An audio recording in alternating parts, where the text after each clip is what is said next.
وہ اللہ کی آیات کا مذاق اڑاتے تھے. بادل کو دیکھ کے بھی کہہ رہے ہیں کہ بارش برسے گی اس سے. پیغمبر بتا رہے ہیں بھائی عذاب ہے, لیکن پھر بھی ان کو عبرت نہیں ہوئی.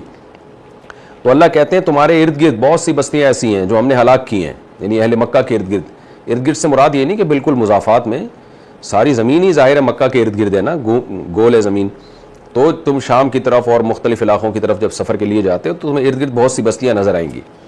وَصَرَّفْنَا الْآيَاتِ, اور ہم نے اپنی آیات کو پھیرا تھا, یعنی اپنی نشانیاں بار بار مختلف طریقوں سے ان کو دکھائی بھی تھیں. لَعَلَّهُمْ يَرْجِعُونَ, تاکہ وہ رجوع کریں, لیکن نہیں کیا انہوں نے رجوع. فَلَوْلَا نَصَرَهُمُ الَّذِينَ اتَّخَذُوا مِن دُونِ اللَّهِ قُرْبَانًا آلِهَةً. کتنی زبردست دلیل ہے توحید کی. اللہ اہل مکہ سے کہہ رہے ہیں وہ بھی تمہاری طرح بت پرست تھے, انہوں نے بھی بہت سارے بت تراشے ہوئے تھے, ان کی عبادت کرتے تھے. تو بتاؤ جب اللہ کا عذاب آیا تو لولا نصرہم, کیوں مدد نہیں کی ان لوگوں نے, اتخذوا من دون اللہ, جن کو انہوں نے اللہ کے سوا ٹھہرا لیا تھا, قرباناً آلہہ, قرب پیدا کرنے کے لیے. آلہہ بطور یعنی ان کو معبود ٹھہرا لیا تھا. اصل میں اتخذوا کے بعد نا, اتخذوا کے بعد ہم محذوف ہے, اتخذوہم آلہۃً, ان کو ٹھہرا لیا تھا معبود بنا کے, ان کو معبود بنا لیا تھا. تو قرب حاصل کرنے کے لیے, یعنی ان کی رائے یہ تھی کہ ہم ان کی عبادت کریں گے تو اللہ کا قرب حاصل ہوگا ہمیں. یا تو یہ مطلب ہے یا یہ کہ انہی معبودوں کا قرب حاصل کرنے کے لیے. بہرحال کسی کی عبادت اللہ کا قرب حاصل کرنے کے لیے کی جائے, یعنی اللہ کے سوا کسی کی عبادت اللہ کا قرب حاصل کرنے کے لیے کی جائے, یا خود اس معبود کا قرب حاصل کرنے کے لیے کی جائے, یہ دونوں جہنم میں جانے کا ذریعہ ہیں, دونوں اللہ کے عذاب کو دعوت دینے کا ذریعہ ہیں. تو اللہ کہتے ہیں ان معبودوں نے مدد کیوں نہیں کی. بل ضلوا عنہم, اللہ فرماتے ہیں وہ غائب ہو گئے ان کی مدد سے. وذالک افکہم وما کانوا یفترون, اور ان کا یہ والا جھوٹ بھی, یہ والا جھوٹ کیا کہ یہ جھوٹ جو کہ ہماری مدد کریں گے مصیبت میں, یہ جھوٹ بھی غائب ہو گیا. وما کانوا یفترون, اور جو اس کے علاوہ جھوٹ بولا کرتے تھے وہ سارے کے سارے جھوٹ غائب ہو گئے. وَإِذْ صَرَفْنَا إِلَيْكَ نَفَرًا مِّنَ الْجِنِّ يَسْتَمِعُونَ الْقُرْآنَ, اور اس وقت کو بھی یاد کریں جب ہم نے آپ کی طرف جنات کی ایک جماعت کو بھیجا جو قرآن سن رہے تھے. نبی صلی اللہ علیہ وسلم مکہ میں قرآن مجید کی تلاوت کر رہے تھے مکی دور میں. یہ آج بھی یہ مسجد جن کے نام سے نا مکہ میں یہ مسجد موجود ہے. تو آپ صلی اللہ علیہ وسلم تلاوت کر رہے تھے تو جنات کی ایک جماعت کا وہاں سے گزر ہوا. تو انہوں نے فجر کی نماز میں نبی صلی اللہ علیہ وسلم کی تلاوت کی آواز سنی. اب یہ جنات یا تو یہودی تھے یا عیسائی تھے, قرآن کے صنیع سے پتہ چلتا ہے, کیونکہ وہ تورات کو بھی مانتے تھے. تو یا تو یہودی تھے یا عیسائی جنات تھے. تو انہوں نے جب فجر کی نماز میں قرآن کی تلاوت سنی, اچھا ہوا یہ تھا کہ جنات کا آسمانوں پہ داخلہ بند ہو گیا, شہاب ثاقب کے ذریعے ان کو مارا جاتا تھا. تو جنات نے کہا کہ کوئی بڑا کام دنیا میں ہوا ہے, کوئی بڑا واقعہ ہوا ہے کہ اللہ نے ہمارا آسمانوں پہ جانا روک دیا ہے, تاکہ وہی میں جو ہے نا خلط ملط نہ ہو, اور یہ جو جنات بے وقوف بناتے ہیں نجومیوں کو, عاملوں کو, یہ سلسلہ ختم ہو. تو حکمتیں تھیں اس میں بہت ساری. بہرحال جنات کا اوپر جانا جب بند ہوا تو جنات نے تحقیق کے لیے دنیا میں اپنے لوگوں کو بھیجا کہ بھئی دیکھو کیا ہوا ہے دنیا میں, کوئی نیا کام جس کی وجہ سے ہمارا آسمانوں پہ داخلہ بند ہو گیا ہے. تو جنات کی ایک جماعت سفر کرتے ہوئے مکہ کے قریب سے گزری, مکہ سے گزری. تو نبی صلی اللہ علیہ وسلم کی تلاوت کی آواز جب انہوں نے سنی تو وہ رک کے, ان کو بڑا مزہ آیا اس تلاوت کو سننے میں, بہت سکون ملا. وہ یستمعون القرآن, قرآن کہتا ہے کہ وہ غور سے قرآن سننے لگے. وَإِذْ صَرَفْنَا إِلَيْكَ, اللہ کہتے ہیں ہم نے جنات کی جماعت کو آپ کی طرف پھیر دیا. ظاہر ہے دلوں میں اللہ ہی خیالات ڈالتے ہیں, تو اللہ نے ان کے دل میں ڈال دیا کہ ادھر سے گزر کے جاؤ, تاکہ اللہ میاں چاہتے تھے, اللہ تعالیٰ چاہتے تھے کہ جنات کے ذریعے باقی جنات میں بھی نبی صلی اللہ علیہ وسلم کی نبوت کا پیغام پہنچے. تو جب انہوں نے قرآن سنا تو ان کو نبی صلی اللہ علیہ وسلم کے نبی ہونے کا بھی یقین ہو گیا, اور پھر وہ جا کے اپنی قوم کو دین کی دعوت بھی دینے لگے. اس کا ذکر اللہ نے قرآن کی ان آیات میں کیا ہے. یستمعون القرآن, وہ قرآن سن رہے تھے. فلما حضروہ, جب قرآن کے پاس وہ حاضر ہوئے, یعنی دور سے پہلے ان کو آواز آئی تو لگا کہ وہ بہت ہی ایک منفرد کلام ہے. تو جب بالکل قریب آ گئے, قالوا انصتوا, تو ایک دوسرے کو خاموش کرانے لگے, چپ سنو یہ کیا پڑھ رہے ہیں. فلما قضی, جب نبی نے تلاوت سے فارغ ہوئے, ولوا الی قومہم منذرین, یہ سب اپنی قوم کی طرف گئے ان کو ڈرانے کے لیے. یعنی سارے جنات مسلمان ہو گئے اور آپ صلی اللہ علیہ وسلم کی نبوت پر ایمان لے آئے, تو اپنی قوم کی طرف گئے. قالوا یا قومنا انا سمعنا کتابا انزل من بعد موسیٰ, کہنے لگے اے ہماری قوم, ہم نے ایک کتاب سنی ہے جو موسیٰ کے بعد نازل ہوئی. مصدقا لما بین یدیہ, اور یہ تصدیق کر رہی ہے ان کتابوں کی جو اس سے پہلے ہیں. یعنی یہ کوئی ایسا نیا دین نہیں لے کر آئے کہ جو پچھلے انبیاء کا انکار کرے, یہ ہمارے پیغمبروں کو پہلے سے مانتے ہیں, ان کی کتابوں کو بھی مانتے ہیں. ظاہر ہے یہ چیز انسان کے لیے اٹریکشن کا ذریعہ بھی بنتی ہے.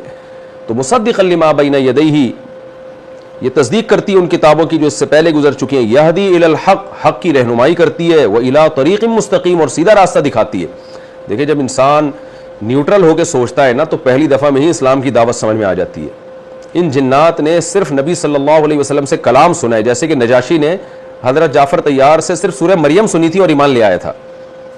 تو اللہ سے یہ دل مانگنا چاہیے کہ اللہ ہمیں بھی ایسا صاف ستھرا دل عطا فرما دے, ایسی بصیرت کی آنکھیں کھول دے کہ حق پہلی دفعہ میں ہی ہماری سمجھ میں آ جائے. اور جب دل کی آنکھیں اندھی ہو جاتی ہیں تو 100 دفعہ میں بھی سمجھ میں نہیں آتا, جیسے فرعون کے ساتھ ہوا. تو وہ کہنے لگے کہ یہ سیدھے راستے کی رہنمائی کرتی ہے. یا قومنا, اے ہماری قوم, اجیبوا داعی اللہ, دیکھو اللہ کے داعی کی دعوت کا جواب دو. وآمنوا بہ, اور ان پر ایمان لے کر آؤ, یعنی محمد صلی اللہ علیہ وسلم کی نبوت پر ایمان لے کر آؤ. یغفر لکم من ذنوبکم, اللہ تمہاری خطاؤں کو, گناہوں کو بھی معاف کرے گا اور تمہیں دردناک عذاب سے بچا لے گا. نہیں لائے تو دردناک عذاب ہوگا. یہ سب باتیں انہوں نے نبی صلی اللہ علیہ وسلم سے جو تلاوت تھی اس میں سنی. ومن لا یجب داعی اللہ, اور دیکھو جو اللہ کی دعوت پر لبیک نہ کہے, فلیس بمعجز فی الارض, اللہ کا کچھ نہیں بگاڑ سکتا وہ, یعنی اللہ کو ہرا نہیں سکتا. بمعجز فی الارض, اللہ مفعول بھی محذوف ہے یہاں پہ. ولیس لہ من دونہ اولیاء, اور اللہ کے سوا اس کے کوئی دوست بھی نہیں ہے جو اس کو اللہ کے عذاب سے بچا لیں. اولئک فی ضلال مبین, ایسے لوگ کھلی ہوئی گمراہی میں. تو یہاں تک جنات کا کلام تھا, آگے پھر اللہ کا کلام شروع ہو رہا ہے. اولم یروا ان اللہ الذی خلق السماوات والارض, اللہ تعالیٰ فرماتے ہیں, جنات کی بات ختم ہوئی. اللہ تعالیٰ فرماتے ہیں کیا یہ لوگ دیکھتے نہیں کہ جس اللہ نے آسمانوں اور زمینوں کو بنایا, ولم یعی بخلقہن, اور ان کو بنا کے وہ تھکا بھی نہیں. لا یعودہ حفظہما, آیت الکرسی میں ہے نا کہ ان زمین اور آسمان کی حفاظت اللہ کو تھکاتی نہیں ہے. تو بقادر علی ان یحیی الموتى, کیا یہ دیکھتے نہیں ہے کہ وہ اس پر قدرت رکھتا ہے کہ اللہ تعالیٰ مردوں کو بھی دوبارہ زندہ کر سکتے ہیں. جس نے اتنی بڑی کائنات کلمہ کن کی طاقت سے بنا دی, وہ کیوں مردوں کو دوبارہ زندہ نہیں کر سکتا؟ قرآن جنات کی دعوت اور تبلیغ کے مضمون کے بعد اپنے اصل موضوع کی طرف آتا ہے, کیونکہ اسلام کی اصل باتیں تو یہی ہیں. بلا, اللہ فرماتے ہیں تم کیا جواب دو گے, ہم خود جواب دیتے ہیں, کیوں نہیں بھائی. انہ علی کل شیء قدیر, بے شک وہ ہر چیز پر قدرت رکھتا ہے. ویوم یعرض الذین کفروا علی النار, یہ لوگ بار بار کہتے ہیں قیامت کب آئے گی, آخرت کب آئے گی, مردوں کو دوبارہ زندہ کب کیا جائے گا, ہمارے باپ دادا کو لے آؤ اگر تم سچے ہو. تو اللہ فرماتے ہیں آج یہ کہہ رہے ہیں, لیکن کل کیا ہوگا, جب ان کافروں کو آگ پر پیش کیا جائے گا تو ان سے کہا جائے گا الیس ھذا بالحق, بتاؤ کیا یہ حق نہیں ہے, کیا یہ برحق عذاب نہیں ہے. قالوا بلا, وہ کہیں گے کیوں نہیں. وربنا, ہمارے رب کی قسم, قسمیں اٹھا اٹھا کے اعتراف کریں گے. قال فذوقوا العذاب, اللہ کہیں گے لیکن آج اس اعتراف کا تمہیں کوئی فائدہ نہیں ہوگا, چکھو اس عذاب کو, بما کنتم تکفرون, اس کفر کے بدلے میں جو تم کیا کرتے تھے. فاصبر, پس اے نبی صبر کیجئے.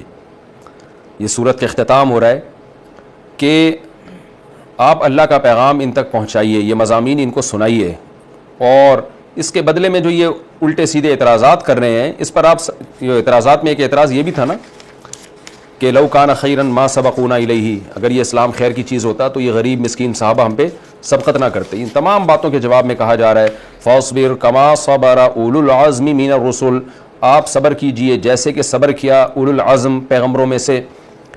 اب یہ اولو العزم, عزم کا معنی جو بہت پختہ ارادے والے, بہت صبر والے, عزم کے پکے, یعنی جنہوں نے بہت صبر کیا ہے. تو علماء نے اس کی دو تفسیریں کی ہیں. ایک تو یہ کہ من بیانیہ ہے, یہ خوب سمجھ لیں, جو تفسیر کے لیکچر سنتے ہیں نا, یہ من کا استعمال قرآن میں بہت زیادہ ہے, تو اس کو سمجھنا ضروری ہے. من کبھی بیان کے لیے ہوتا ہے, پچھلی بات میں کوئی ابہام ہوتا ہے تو من کے ذریعے اس ابہام کو دور کیا جاتا ہے. کوئی تھوڑی سی کنفیوژن ہوتی ہے جس کو من کے ذریعے دور کیا جاتا ہے. تو اگر یہ ابہام کے لیے مانا جائے تو اس آیت کا مطلب کیا ہوگا, آپ صبر کیجئے جیسے کہ حوصلے والوں نے صبر کیا. وہ حوصلے والے کون تھے, یعنی پیغمبروں نے صبر کیا. تو اس من کو یعنی کے معنی میں ہم استعمال کرتے ہیں. اردو میں یہ یعنی کے معنی میں آتا ہے, یعنی آپ صبر کیجئے جیسے کہ حوصلے والوں نے صبر کیا, یعنی پیغمبروں نے. حوصلے والوں سے کون مراد ہے, پیغمبر. تو اس میں پھر تمام پیغمبر آ گئے, یعنی آپ سے پہلے جتنے پیغمبر گزرے ہیں جیسے انہوں نے صبر کیا آپ بھی صبر کریں. لیکن راجح قول یہ ہے کہ یہ من تبعیضیہ ہے, تبعیض بعض سے نکلا ہے. تبعیض, بعض کہتے ہیں کسی چیز کے بعض کو, تو تبعیض کا معنی کہ کچھ حصہ. تو یہاں پھر یہ یعنی کے معنی میں نہیں ہوگا, تو پھر اس کا معنی ہوتا ہے میں سے, یعنی میں سے کا میں بعض ہوتا ہے نا, جیسے اس میں سے اتنی کوانٹٹی نکال کے لے آؤ, ہم کہتے ہیں نا اس میں سے. تو پھر اس کا ترجمہ ہوگا آپ صبر کیجئے جیسے کہ صبر کیا حوصلے والوں نے جو پیغمبروں میں سے تھے، من الرسلی پیغمبروں میں سے تھے، یعنی سارے پیغمبر اولو العزم نہیں تھے. اولو العزم سے مراد خاص درجے کا، ویسے تو سارے پیغمبر اولو العزم ہی ہوتے ہیں، لیکن اللہ کی نظر میں جو خاص اولو العزم ہے، جنہوں نے بہت زیادہ صبر کیا، وہ والے. عام انسانوں کے مقابلے میں ہر پیغمبر اولو العزم ہے، خوب سمجھ لیں. لیکن پھر پیغمبروں میں بھی درجات ہیں، کچھ بہت زیادہ اولو العزم تھے، تو وہ اولو العزم یہاں مراد ہیں. تو پھر اس آیت کا ترجمہ ہوگا اے نبی آپ صبر کیجئے جیسے کہ اولو العزم نے صبر کیا جو پیغمبروں میں سے تھے. سارے پیغمبر نہیں، پیغمبروں میں سے یعنی کچھ پیغمبر تھے. تو وہ پیغمبر راجح تفسیر یہی ہے. وہ پیغمبر کون تھے؟ تو وہ پیغمبر تھے مفسرین کی رائے کے مطابق جن کا اللہ نے الگ سے ایک آیت میں ذکر کیا، انا اوحینا الیک کما اوحینا الی نوح والنبیین من بعدی. تو اس آیت میں اللہ نے نوح علیہ السلام کا، موسیٰ علیہ السلام کا، عیسیٰ علیہ السلام کا الگ سے تذکرہ کیا ہے. تو اولو العزم پیغمبروں میں 4 پیغمبر خاص طور پر آتے ہیں راجح قول کے مطابق. نوح علیہ السلام کیونکہ انہوں نے 950 سال دعوت دی اور بددعا نہیں کی. 950 سال کے بعد جا کے جب یقین ہو گیا کہ اب کوئی ایمان نہیں لے کر آئے گا تو اس پہ انہوں نے بددعا کی. اور صحیح بخاری میں آتا ہے کہ نوح علیہ السلام کے پاس جب لوگ جائیں گے نا قیامت کے دن کہ آپ اللہ سے ہماری سفارش کریں، تو نوح علیہ السلام کہیں گے کہ میں نے تو اپنی قوم کے لیے بددعا کی ہے، مجھے تو اپنے اوپر ڈر ہے. یعنی 950 سال کے بعد جا کے بھی بددعا پہ نوح علیہ السلام کو خوف ہوگا کہ میں نے یہ کیوں کیا، یہ کام میں نے کیوں کیا، اس پہ بھی ان کو خوف. یعنی صبر کی آپ انتہا دیکھیں نا. اور وہ بددعا بھی جب کی ہے جب اللہ نے بتا دیا کہ آپ کی قوم میں کوئی ایمان نہیں لے کر آئے گا. اور اس بددعا میں بھی قوم کا فائدہ تھا کہ اللہ ولا یرید الا فاجرا کفارا، کہ یہ سارے اب نافرمانی پیدا ہوں گے، جہنمی ہی پیدا ہوں گے، تو اس لیے بہتر ہے ان کو تو ہلاک کر دے تاکہ ان کی نسلیں نہ پیدا ہوں، آگ میں جانے والی لوگ مزید پیدا نہ ہو. تو اس لیے نوح علیہ السلام نے بددعا کی، اس میں بھی قوم کی خیر خواہی تھی. لیکن آپ نوح علیہ السلام کا حوصلہ دیکھیں کہ اس پہ بھی آپ کو ندامت ہوگی قیامت کے دن کہ میں نے بددعا کیوں کی. تو یہ اولو العزم پیغمبر تھے. اسی طرح اولو العزم میں حضرت ابراہیم علیہ السلام ہیں جنہوں نے پوری قوم کو چھوڑ دیا، توحید کے لیے اپنے والد کو چھوڑا، اپنے رشتہ داروں کو چھوڑا، پھر ان کو آگ میں ڈالا گیا اور وہ جو ان کی قربانیاں تھیں. اسی طرح اولو العزم میں حضرت موسیٰ علیہ السلام بھی داخل ہیں جن کا قرآن نے سب سے زیادہ تذکرہ کیا. آپ اولو العزم میں اس لیے کہ ایک تو ظالم بادشاہ سے مقابلہ جو انتہائی طاقتور تھا، دوسرا اپنی قوم بھی نالائق جن کے لیے لڑ رہے ہیں، جن کو فیور دے رہے ہیں وہ بھی بات بات پہ نافرمانی. تو حضرت موسیٰ کا صبر تو پتہ چلتا ہے قرآن مجید سے کہ کس قدر صبر والے پیغمبر تھے. حدیث میں آتا ہے نبی صلی اللہ علیہ وسلم کو کسی نے کوئی جملہ کہا نا جس سے آپ صلی اللہ علیہ وسلم کو تکلیف ہوئی، تو آپ صلی اللہ علیہ وسلم کا چہرہ غصے سے سرخ ہو گیا اور آپ نے فرمایا اللہ موسیٰ پہ رحم کرے، لقد اوذی اکثر من ھذا، موسیٰ کو اس سے بھی زیادہ تکلیفیں دی گئی ہیں. جو مجھے جملہ کہا گیا نا کہ جس کی وجہ سے مجھے تکلیف ہوئی ہے، وہ کیا تھا؟ آپ صلی اللہ علیہ وسلم نے مال غنیمت میں یعنی کچھ جو زکوٰۃ کا مال ہے نا کچھ غیر مسلموں کو دیا. نبی کے لیے جائز تھا تالیف قلب کے لیے، قرآن نے اس کو بیان کیا ہے. اور مال غنیمت آپ صلی اللہ علیہ وسلم نے بعض سرداروں کو بھی اس میں سے حصہ دیا، عرب کے جو کافر سردار تھے، تاکہ وہ دین کے قریب آ جائیں. بعد میں یہ حکم منسوخ ہو گیا لیکن نبی کے لیے اللہ نے اجازت دی. تو بعض لوگوں نے اس پہ کہا کہ جو منافق تھے انہوں نے کہا کہ اس دفعہ مال غنیمت میں عدل و انصاف سے کام نہیں لیا گیا. تو آپ صلی اللہ علیہ وسلم نے فرمایا اگر نبی عدل نہیں کرے گا تو کون عدل کرے گا پھر؟ تو اس پہ آپ صلی اللہ علیہ وسلم نے فرمایا کہ موسیٰ کو اس سے بھی زیادہ قوم کی طرف سے تکلیفیں دی گئی ہیں. تو موسیٰ علیہ السلام بھی اولو العزم میں ہیں. اور پھر راجح قول کے مطابق حضرت عیسیٰ علیہ السلام بھی اولو العزم پیغمبروں میں سے. تو اللہ فرماتے ہیں اے نبی آپ صبر کریں جیسے کہ اولو العزم نے صبر کیا جو پیغمبروں میں سے تھے. ولا تستعجل لهم، اور ان کے لیے عذاب میں جلدی نہ کریں. کأنہم یوم یرون ما یوعدون، گویا کہ یہ وہ دن جس کا ان سے وعدہ کیا جا رہا ہے جب اس کو دیکھیں گے نا تو گویا ان کی حالت کیا ہوگی، ان کو لگے گا، یعنی یظنون، یہ یوں سمجھیں گے، یہ لفظ یہاں محذوف ہے، لم یلبثوا الا ساعۃ من نہار، یہ دنیا میں ٹھہرے ہی نہیں مگر دن کی ایک گھڑی. ساعہ گھڑی کو کہتے ہیں، کوئی بھی یونٹ کم سے کم اس کو ساعہ، آج کل جدید عربی میں 1 گھنٹے کو ساعہ کہا جاتا ہے. تو ان کو ایسا لگے گا جیسے تھوڑی دیر دنیا میں ٹھہرے، یعنی آج تو کہہ رہے ہیں نا جلدی آئے عذاب، بہت دیر سے کیوں آ رہا ہے، تو جب آئے گا تو لگے گا کہ ہم تو بہت جلدی آ گئے عذاب، ہم تو دنیا میں بہت تھوڑا ٹھہرے ہیں. بلاغن، اللہ نے سورت کا اختتام کیا کہ ہذا بلاغن، ہذا کو حذف کیا، یہ بھی بلاغت ہے کہ بلاغ پہنچا دیا بھائی، ہم نے حجت تمام کر دی، ہم نے اپنا پیغام اے انسانوں تم تک پہنچا دیا. فہل یہلک الا القوم الفاسقون، پس اب ہلاک نہیں ہوگی مگر فاسق قومی، وہی قوم ہلاک ہوگی جو اللہ کی حدود کو توڑ رہی ہے. کیونکہ اتنی واضح دعوت اور تبلیغ اور اللہ کے پیغام کے بعد بھی اگر کوئی اللہ کی نافرمانی کرے تو وہ پکا فاسق ہے اور اس کی ہلاکت میں اب کوئی شبہ نہیں ہونا چاہیے. یہ صورت بھی الحمدللہ ہماری مکمل ہو گئی. وقت چونکہ صرف 3 منٹ باقی ہے، اس میں ترجمہ بھی شاید نہ ہو سکے اگلی صورت کا، سورہ قتال کا، سورہ محمد کا. اگلی صورت ہے سورہ محمد، جس کا دوسرا نام سورہ قتال بھی ہے. دونوں ناموں سے یہ صورت مشہور ہے، اور یہ نام بھی توقیفی ہیں، یہ بھی ہمیں بتائے گئے ہیں، اس میں انسانی رائے اور عقل کا دخل نہیں ہے. یعنی قرآن کی کسی صورت کے نام کو آپ خود چینج نہیں کر